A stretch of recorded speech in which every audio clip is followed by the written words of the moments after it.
دادگاه نویه نوسیبیرسک روسیه اخیراً دعوای یک زوده تاجیکستان را که در جنگ اوکراین زخمی شده بود قانع گردانده، کمیسریات حربی ولایت نوسیبیرسک را موظف ساخت که به او به مبلغ 3 میلیون روبل جبران پرداخت کنند. در این باره روز 22 مای سال 2024 نشریه محلی سیب اف ام از قول وکیل مدافع این جوان تاجیک خبر داد. بنا به این منبع، احمد، یک جوان تاجیک، چند سال باز در نوسیبیرسک زندگی میکرد. در بهار سال 2022 برابر آغاز جنگ اوکراین او با مقامات چچنستان قرارداد بسته به جنگ رفت. ادوکات احمد، مارینا شفچنکو، میگوید در حیث یک واحد اختیاری از جمهوری چچنستان او را به منطقه عملیات جنگی فرستادند. او بعد یک ماه جراحت وزنی برداشته در بیمارستان‌های گوناگون وزارت مدافع روسیه طبابت می‌گرفت.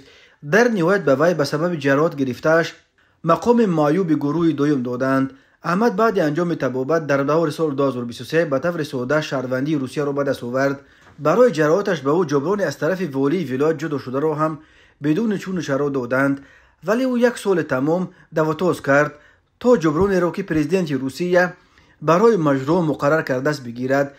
از بس که احمد خدمتچی حربی نبود، برای جبران به کمیسریات حربی ولایت نوسیبیرسک مراجعت کرد ولی جواب رد گرفت. سببش گویا این بود که او هنگام زخمی شدن با وزارت مدافع قرارداد نداشت. در پی پاسخ رد، احمد به حقوقدان ماریا شفچنکو مراجعت کرد و با کمک او به دادگاه نویه نوسیبیرسک عریضه دعواگی داد. به شفچنکو و احمد میسر شد که مرافعه را ببرند.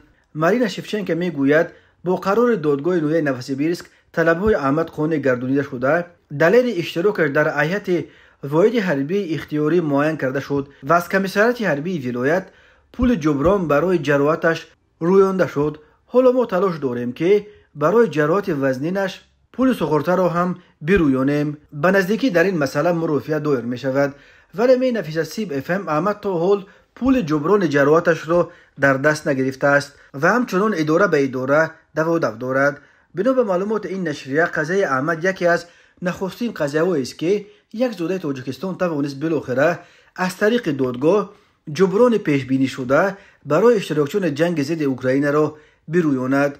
سیب اف می نویسد چندین اشتراکچی دیگر این جنگ در روسیه همچنان سرسختانه اسویا نامش میبرند، هیچ نمیتوانند حقوق خود را از کمیسریات‌های حربی به دست بیارند.